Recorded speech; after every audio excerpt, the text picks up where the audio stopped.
Fala aí, gente. Como é que vocês estão? Tudo tranquilo? Eu espero que sim. Bora lá. A ideia de fazer esse vídeo é para falar sobre a leitura desse livro. O nome do livro é Uma Vida com Propósitos. É um livro bastante especial. É um livro que ele é capaz de dar uma direção, de dar um caminho, é capaz de dar resposta, é capaz de dar significado. E para mim esse livro ele foi bastante importante. Ele contribuiu muito para uma evolução espiritual minha. E aí o propósito de gravar esse vídeo é justamente compartilhar a leitura desse vídeo, um capítulo por vez, e fazer com que esse conhecimento chegue a outras pessoas. E eu tenho certeza que se isso acontecer, vai ser de grande valor. Deixa eu só desligar aqui. Onde eu vou desligar? Acho que é aqui. Tá. Maravilha. Então tá bom. Então vamos lá. O nome do livro, como eu disse, é Uma Vida com Propósito. E a pergunta que não deveria calar: para que eu estou na Terra? Um dos livros de maior vendagem da história. Mais de 1,5 milhão de cópias vendidas. Eu sugiro depois comprar esse livro. Tem o material dele, a versão dele em PDF. Só que ao longo da leitura vocês vão ver que ele faz menção a alguns trechos da palavra. E no livro em PDF ele não aparece qual que é o livro e não aparece qual que é o capítulo, né? E você acaba meio ficando perdido. O ideal é que você acompanhe com a palavra do lado, com a Bíblia do lado, assim você consegue dar mais embasamento para a leitura. Então eu sugiro que você compre aí esse livro. E eu tenho certeza que você vai encontrar nas principais lojas. Bacana. Dia 1. Tudo começa com Deus. Pois tudo, absolutamente tudo, acima e abaixo, visível e invisível, tudo começou nele e nele encontra propósito. Isso está em Colossenses 1,16. A menos que se admita a existência de Deus, a questão sobre a vida, sobre o propósito de vida não ter sentido. Não existe a possibilidade de nós admitirmos a existência de Deus sem atribuir à nossa vida um propósito. Isso quem falou foi Bertrand Russell, que era ateu. Provavelmente não é mais. Então bora lá. Aqui no início tem algumas coisinhas, alguns inícios do que esse livro representa. Então você vai ter aí, é um livro, uma jornada de 40 dias. Aí ele faz menção aos 40 dias na palavra. Então vai falar aqui sobre a transformação de Moisés durante 40 dias. Os espiões que foram transformados 40 dias na Terra Prometida. Davi foi transformado pelo desafio de Golias, proferido por 40 dias. Elias foi transformado quando Deus o sustentou durante 40 dias. Toda a cidade de Nínive foi transformada quando Deus concedeu 40 dias para que o povo se convertesse. Jesus foi fortalecido durante 40 dias no deserto. Os discípulos foram transformados nos 40 dias em que estiveram com Jesus. Os próximos 40 dias vão transformar a sua vida. Este livro é dividido em 40 breves capítulos e mais o bônus de 2 capítulos. Recomendo enfaticamente que você leia apenas um capítulo por dia para que possa meditar sobre as implicações de cada um deles na sua vida. A Bíblia diz: permita que Deus o transforme em uma nova pessoa, mudando a maneira de você pensar. Assim você saberá o que fazer conforme a vontade de Deus. Isso está em Romanos 12:2. Uma razão pela qual a maioria dos livros não traz mudança alguma para a nossa vida é o fato de nós, ansiosos por ler o capítulo seguinte, não paramos um pouco para refletir sobre o que acabamos de ler. Não se contente em ler este livro, interaja com ele, sublinhe-o, anote seus pensamentos nas margens, faça o seu, personalize-o. Os livros que mais me ajudaram foram aqueles às quais eu reagi, não me limitando a lê-los. Então vamos lá. O primeiro livro, o primeiro capítulo, ele fala que tudo começa em Deus. Esse é o dia 1. Então o título diz: você não é o foco. O propósito de sua vida é muito maior que a realização pessoal, a paz do espírito ou mesmo a felicidade. É muito maior que a família, a carreira ou mesmo os mais ousados sonhos e ambições. Se você quiser saber por que foi colocado neste planeta, deverá começar por Deus. Você nasceu por um propósito dele e para cumprir o propósito dele. A procura pelo propósito de vida tem intrigado o ser humano há milhares de anos. Isso porque normalmente erramos já no ponto de partida, nós mesmos. Fazemos perguntas egocêntricas como: o que eu quero ser? O que devo fazer com a minha vida? Quais são os meus objetivos, minhas ambições e os meus sonhos para o futuro?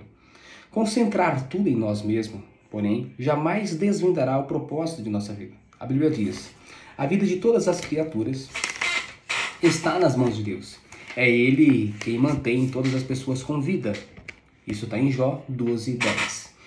Ao contrário do que afirmam livros conceituados, filmes e seminários, você não descobrirá o sentido da vida olhando dentro de você mesmo. É provável que já tenha tentado isso, mas você não criou você mesmo. Logo, não pode dizer para que foi criado.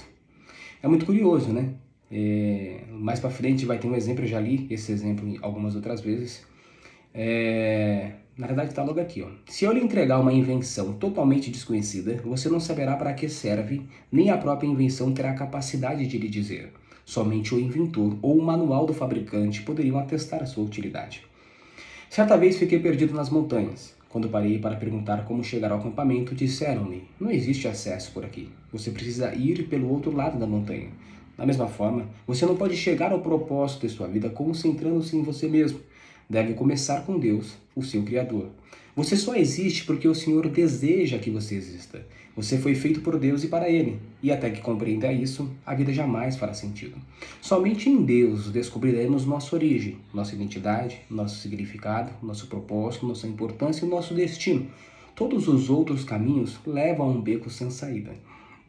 Então eu acredito nesse primeiro texto aqui, que a forma mais econômica, a forma mais saudável, a forma mais fácil de nós conhecermos o propósito da nossa vida é nós perguntarmos para aquele que nos criou. Então, muitas das vezes a gente, foi como o próprio escritor ele relatou aqui, né? Às vezes você tenta encontrar respostas e nisso de encontrar resposta você sempre busca a razão, a consciência racional, porque digamos que é o mais fácil. É o mais executável. E Deus ele não opera na razão, né? Deus ele é 100% espiritual. Ele faz coisas que os nossos pensamentos não são capazes de compreender e nenhum humano é capaz de executar. Então não existe razão que justifique os planos de Deus na nossa vida ou que nos explique o porquê que nós estamos aqui. Então a resposta que nós buscamos ela é 100% espiritual. Então ela não está em nós, ela está naquele que nos criou. E a única forma de nós descobrirmos isso é nós perguntando para Ele. Continuando a leitura. Muitos tentam usar Deus para a autorrealização, mas isso é contrário à natureza e resultará em fracasso. Você foi feito por Deus, não o contrário. E viver quer dizer deixar Deus usá-lo para os propósitos dele. Não você usar Deus para os propósitos particulares. A Bíblia diz: ficar obcecado consigo mesmo nessa questão é entrar num beco sem saída. Quem olha para Deus é levado para um campo aberto, a uma vida livre e espaçosa. Isso está em Romanos 8,6. Sim, realmente faz sentido. Na maior parte do tempo nós condicionamos a nossa realização a Deus. No que sentido? Olha, por exemplo, eu quero comprar uma casa. Então eu espero que Deus faça isso acontecer. E aí é como se eu condicionasse Deus a cumprir o desejo do meu coração. E cá entre nós, Ele quer. Mas o que Ele quer cumprir é muito mais além do que o nosso desejo. Lembra que nós falamos um pouquinho aqui para cima sobre o que é racional e o que é irracional. Então, por mais que nós sejamos ambiciosos, por mais que nós desejamos conquistas espetaculares, grandiosas, seja no sentido social, emocional, financeiro, enfim, não é nem próximo daquilo que Deus sonhou para nós. Então nós não podemos condicionar as nossas realizações a Deus, e sim permitir com que Ele realize em nós aquilo que Ele definitivamente quer fazer, ou aquilo que já está escrito muito antes, como eu costumo dizer agora, dos ossos se formarem no ventre da nossa mãe. Já li muitos livros que sugerem maneiras de descobrir o propósito de vida. Todos poderiam ser classificados como livros de autoajuda, pois abordam um assunto de uma perspectiva egocêntrica. Livros de autoajuda, até mesmo os cristãos, normalmente propõem os mesmos passos previsíveis para encontrar o propósito da vida.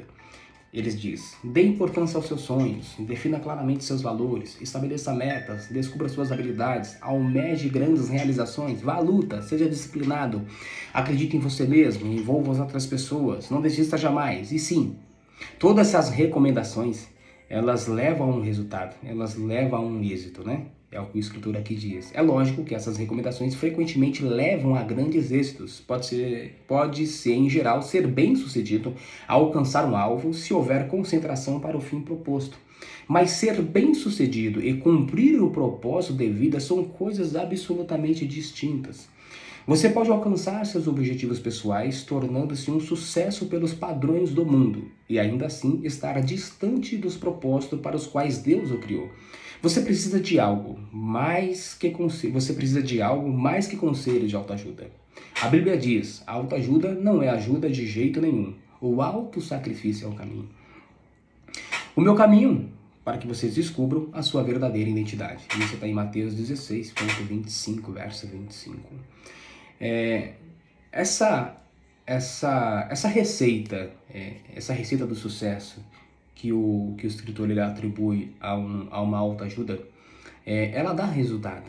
E eu falo para mim mesmo, por diversas vezes eu apliquei esses sentimentos, essas motivações na minha vida, e elas fizeram com que eu chegasse a algum lugar. Na verdade, elas fizeram com que eu chegasse até aqui, irão fazer com que eu chegue a outros lugares, mas elas nunca vão ser o suficiente para que eu chegue no lugar que Deus quer que eu esteja, né?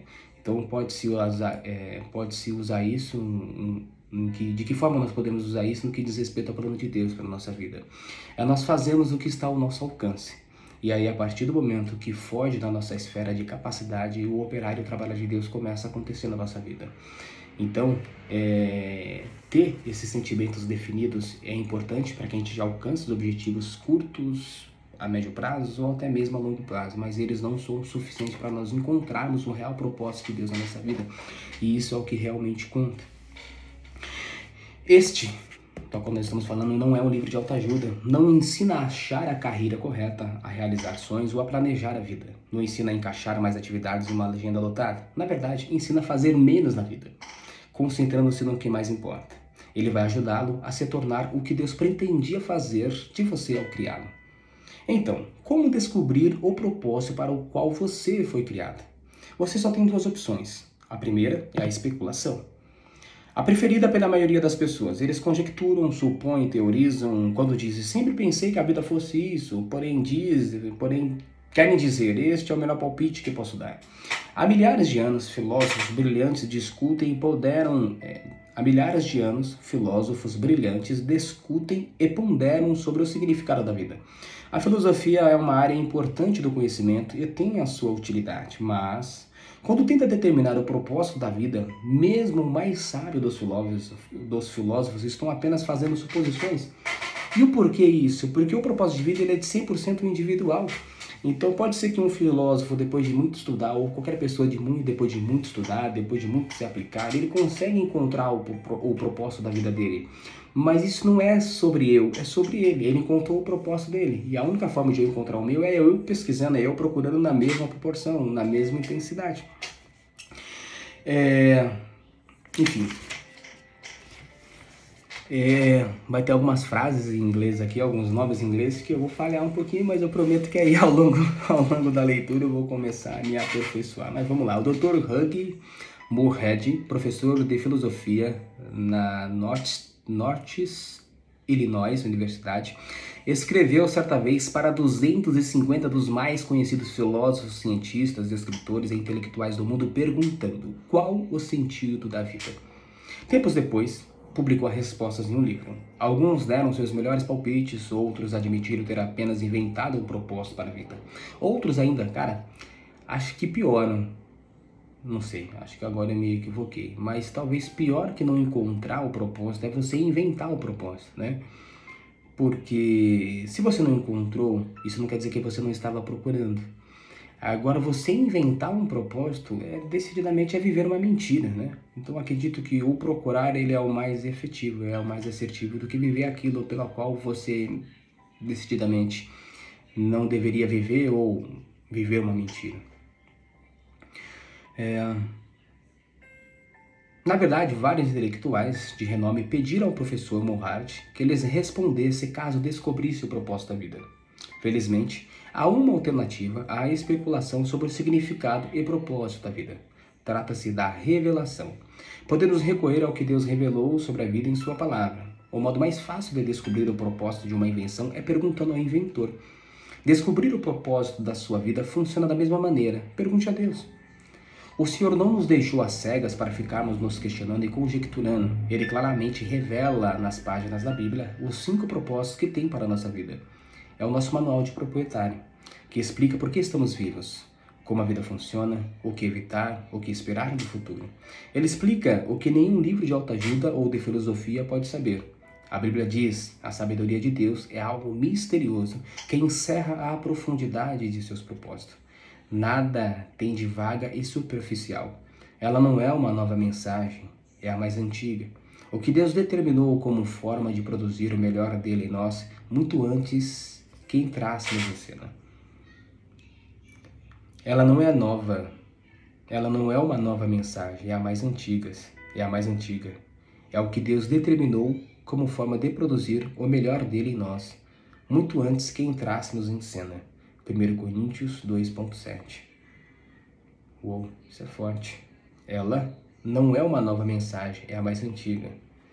Essa é a mensagem que Deus determinou como forma de produzir o melhor dele em nós, muito antes que entrássemos em cena. É curioso, porque a palavra, de uma forma bem objetiva, ela é única, mas a forma como nós a interpretamos, ela é bastante individual. Então observe que essa mensagem mais antiga, ela foi escrita para mim, ela foi escrita para você, ela foi escrita para todos nós. Mas a forma como você vai absorvê-la, a forma como você vai desenvolver e viver o seu propósito com base nela, provavelmente é totalmente diferente do meu. Ou em alguns casos pode até que seja igual. Mas na maior parte do tempo você vive a sua vida de um jeito, eu vivo a minha vida de um outro jeito. Você tem o seu propósito, eu tenho o meu propósito. E interessante disso tudo é que lá no final todas as coisas contribuem para que Ele, o centro de tudo, seja glorificado. Deus não é apenas o ponto de partida da nossa vida, é a fonte dela. Para descobrir o seu propósito de vida, você deve recorrer à palavra de Deus, não à sabedoria do mundo. Edifique a vida sobre verdades eternas, não sobre psicologia popular, histórias inspiradoras e estímulos para alcançar o sucesso. A Bíblia diz: muito antes que estabelecesse os fundamentos da terra, Ele já pensava em nós e nos escolheu como alvo do seu amor, para nos fazer completos e santos por meio desse amor. Há muito tempo Ele decidiu nos adotar em sua família por meio de Jesus Cristo. E que prazer Ele teve em planejar tudo isso. Foi por sua vontade que agora participamos da celebração desse presente dado por seu Filho amado, totalmente de graça. Isso está em Efésios 1, no capítulo 1, do verso 4 ao 6. Esse texto apresenta 3 critérios para o nosso propósito. Você descobre sua identidade e propósito no relacionamento com Jesus Cristo. Se você ainda não vive esse relacionamento, explicarei mais adiante como iniciá-lo. Segundo, Deus já pensava em você muito antes de você pensar a respeito dele. O propósito determinado por Ele para a sua vida é anterior à sua concepção. Meu Deus, que loucura! O propósito determinado por Ele para a sua vida é anterior à sua concepção. Ele planejou isso antes que você existisse e sem a sua contribuição. Ah, que maluquice! Olha só, Ele planejou isso antes que você existisse sem a sua contribuição. Entre outras palavras, Ele está dizendo: não dê palpite naquilo que você não sabe e naquilo que você não conhece. Eu fiz tudo isso muito antes de você existir. Se eu quisesse a tua opinião sobre como a sua vida deveria ser guiada ou como deveria ser o seu propósito de vida, eu primeiro teria te criado. E aí, depois de criado você, eu chamaria você e falaria: Zé, é o seguinte, eu acabei de te criar e eu tô agora desenhando o seu propósito de vida e eu queria que você desse aí algumas sugestões do que você quer viver, de que forma você quer viver, o que você quer fazer na vida. Então, assim, cá entre nós, pare de dar palpite e procure respostas. Eu acho que isso é a forma mais assertiva de encontrar. Acho não, né? Certeza. É a forma assertiva de encontrar o propósito. Ele planejou isso antes que você existisse sem a sua contribuição. Você pode escolher a carreira. Eu, particularmente, escolhi vendas. Você pode escolher o seu cônjuge. E eu, particularmente, escolhi a Aline. Passatempos. Eu, particularmente, gosto de ler, de assistir filme. E uma vez ou outra eu gosto de dar um pulo na piscina. Tem outros passatempos. Mas deixa pra lá. E muitas coisas na vida. Você pode escolher muitas coisas na vida, mas não pode escolher o seu propósito. Essa aí que tá. E é uma coisa interessante. Entende? O propósito de Deus, ele é espiritual, ele não é material. Então, nós levamos uma vida. A única forma de nós encontrarmos o propósito de vida é nós nos posicionarmos em um caminho que ele trilhou para nós. E esse caminho não diz respeito à carreira que você vai escolher, não diz respeito ao seu cônjuge ou qualquer coisa associada, por exemplo, a passatempo ou a hobby. Esse caminho que nós vamos trilhar é sobre um caminho espiritual, não é sobre um comportamento, né? Isso que fique bastante claro. A palavra ela não é sobre comportamento, ela é sobre caráter. E a única forma de nós encontrarmos o nosso caminho é nós vivermos o caráter de Cristo, é nós sermos aquilo que ele quis que nós fôssemos. Se nós olharmos lá no livro de Mateus, no livro de Lucas, nos evangelhos, ele vai dar um beabá do que diz respeito a caráter. E aí você consegue se aproximar de Cristo de uma forma bem tranquila, de uma forma bem simples, de uma forma bem individual, de uma forma bem íntima. E é uma coisa muito simples de fazer, não é um bicho de 7 cabeças, você não tem que cumprir tarefas, fazer corrida, fazer isso, fazer aquilo. É você simplesmente ser o homem que ele quer que você seja, a mulher que ele quer que você seja. E considerando que isso está associado a ter um bom caráter, cara, isso é a essência do ser humano, é a expectativa. Esses dias eu estava conversando, eu estou num grupo de WhatsApp, e aí uma pessoa postou lá uma mensagem, diz assim, olha, eu fui levar o carro lá no mecânico, e olha o que o mecânico mandou. Aí mostra o vídeo, né? O mecânico filmando o carro e falando assim, olha, seu carro tá perfeito, seu carro não tem o que fazer. Tinha um pinguinho aqui, mas eu limpei e secou e não tá acontecendo mais nada. Cara, não tem o que fazer no teu carro.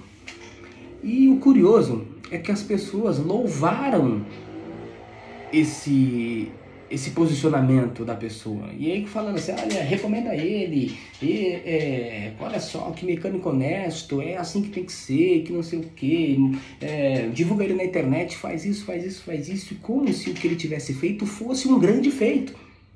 Como se aquilo ali fosse a cereja do bolo. Como se, olha, todo mundo é desonesto. A obrigação de todo mundo é ser desonesto. E a partir do momento que eu encontro uma pessoa honesta, cara, eu devo exaltar essa pessoa. Não, amigo, eu vou ali, aquilo ali, isso, a conta pra mim não fecha. É uma virtude? Sim. Mas muito mais além que uma virtude, eu digo que é uma virtude no mundo que nós vivemos, né? Mas muito mais além que uma virtude é uma obrigação. Poxa vida, não faz sentido? Você tem a obrigação de ser honesto, você tem a obrigação de ter um caráter. E o fato de você ter isso não faz você melhor ou pior do que ninguém. Faz você ser aquilo que você realmente tem que ser, ponto final, entende? Mas enfim, bora lá. O seu propósito de vida encaixa-se em outro propósito muito maior e cósmico, que Deus planejou para a eternidade. É disso que trata esse livro. Andrei Beethoven, romancista russo, cresceu em um regime ateísta e comunista. Mas Deus atraiu a sua atenção num dia terrível, ele recorda. Aos 27 anos de idade, enquanto eu estava no metrô de Leningrado, agora São Petersburgo, fui dominado por um desespero tão intenso que a vida pareceu parar de vez, apropriando-se completamente do futuro e não deixando nenhum significado. De repente, uma frase apareceu por si só. Sem Deus, a vida não faz sentido. Martelando-a, assombrado, na minha cabeça, saí do metrô e caminhei em direção à luz de Deus.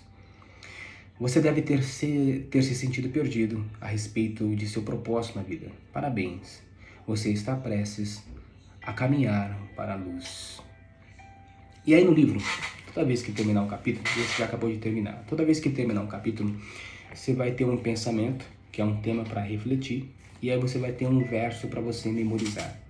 E a ideia é que essa leitura, ela seja feita aí, digamos assim, de barriga vazia, com a mente leve, sem preocupações, para que o texto, para que esse tema de reflexão, para que esse versículo ele ecoe na sua mente durante todo o dia. Olha, é só 40 dias, não é 40 anos, não é 40 meses, não é uma eternidade. E o vídeo tem 24 minutos, talvez passe mais uma ou 2 horas de vídeo. Mas brincadeiras à parte, eu acredito que reservar esse momento é muito pouco, considerando o resultado que isso vai proporcionar.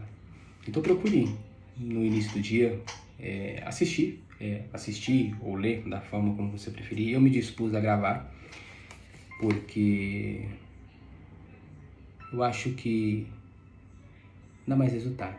Você pode fazer a mesma coisa também. Mas é importante que faça dessa forma para que realmente você sinta o efeito que esse livro ele tem causado em todas as pessoas que o têm lido. Então vamos lá. Pensando sobre meu propósito de vida, tema para reflexão. Eu não sou o foco. Versículo para memorizar. Pois tudo, absolutamente tudo, acima e abaixo, visível e invisível, tudo começou nele e nele encontra propósito. Todas as coisas começaram nele e nele encontram seu propósito. Colossenses 1, verso 16. Pois tudo, absolutamente tudo, acima e abaixo, o que é visível e o que é invisível, tudo começou em Deus e somente nele encontra propósito. Todas as coisas começaram nele e nele encontram o seu propósito. A pergunta para meditar é: apesar de todos os argumentos ao meu redor, como posso me lembrar de que a vida é, na verdade, viver para Deus, mas não para mim mesmo? Apesar de todos os argumentos ao meu redor, como posso me lembrar de que a vida é, na verdade, viver para Deus, mas não para mim mesmo? E é isso. Esse é o fim do primeiro capítulo. É importante observar que antes do primeiro capítulo tem um prefácio, tem alguns resumos, algumas observações que vale muito a pena ler. Eu preferi não ler para que eu não me estendesse muito, mas faz parte também da leitura, alguns inícios de instrução. Então é isso, gente. É assim que vai ser feito. Eu espero que realmente faça a diferença na vida de vocês. Eu espero que vocês compartilhem. Enfim, é isso. Deu nem tempo de esfriar o café. Na verdade, esfriou. Bora lá? Uma excelente noite, um excelente abraço e todos aí fiquem com Deus. Até mais.